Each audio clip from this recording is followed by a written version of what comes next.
Warriors, Coach Nate here. Hey guys, I know many of you have been waiting eagerly for the questions for extreme ownership so that you can earn your points in our Strength Gain Kickstart. Well, here are those questions and quick, brief explanation of what I'm looking for in your answers. I will post these.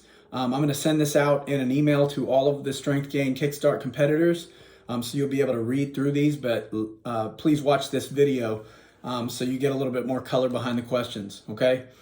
So this is first of all what I'm looking for. As I send you guys these questions, please don't just give me one-word answers.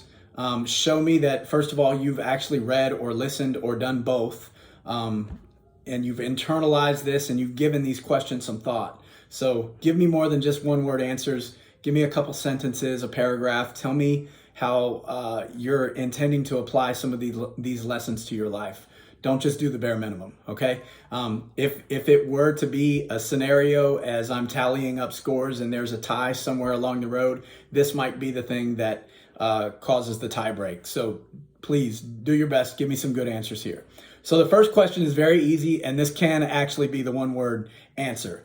The first question is, did you read the book? Did you listen to the audiobook, or did you do both? Remember, you get half of the education points if you did one or the other, read or listen. But if you did both of them, meaning that you really are going the extra mile to internalize these lessons, you get extra points for that. Okay, so let me know that. That's question number one. Question number two, what does extreme ownership mean to you? Very simple, straightforward. It's the theme of the book. Tell me now, based on what you've read and learned, what does extreme ownership mean to you personally? Okay, question number three.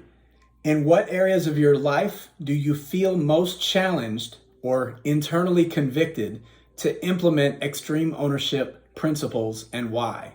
Okay, so I know that I was personally challenged at several points in this book that, really stuck in my brain as, this is conviction. You need to hear this, Nate. You need to understand this.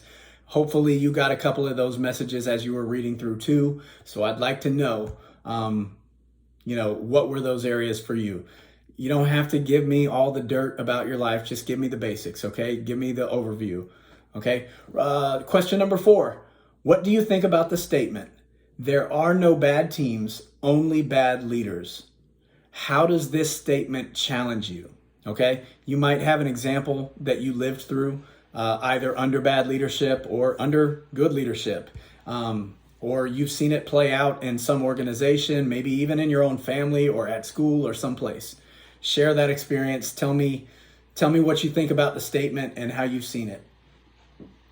Question number five. In the book, the authors introduce the principle of prioritize and execute. How do you set priorities in your personal or work life? And then how do you stay a step ahead of real-time problems? So it's kind of like planning ahead for the worst case scenarios. How do you stay ahead of those things to avoid them? Okay, question number six. In the book, we are challenged to be decisive. What is your default setting in times of uncertainty?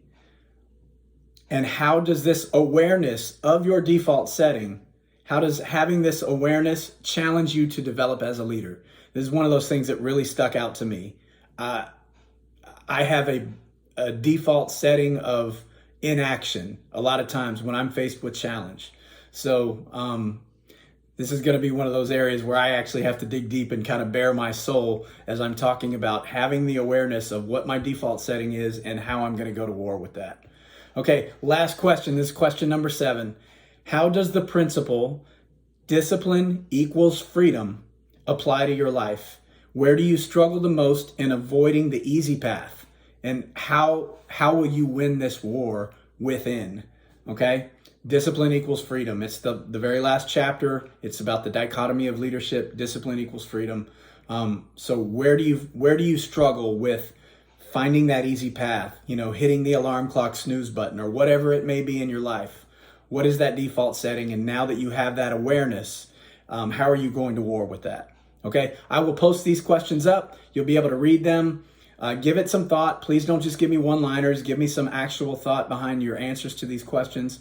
And I really hope that this has made an impact. It's one of the most valuable things that we do in these challenges, guys. So hats off to everybody, regardless of what effort you made. If you read it, you listened to it, or you did both. I look forward to reading your answers, guys. So just send me a response. You can just click reply in your email, and I will get your response, and I will log your points for this piece of the challenge. Okay, guys, love y'all. See you at the box.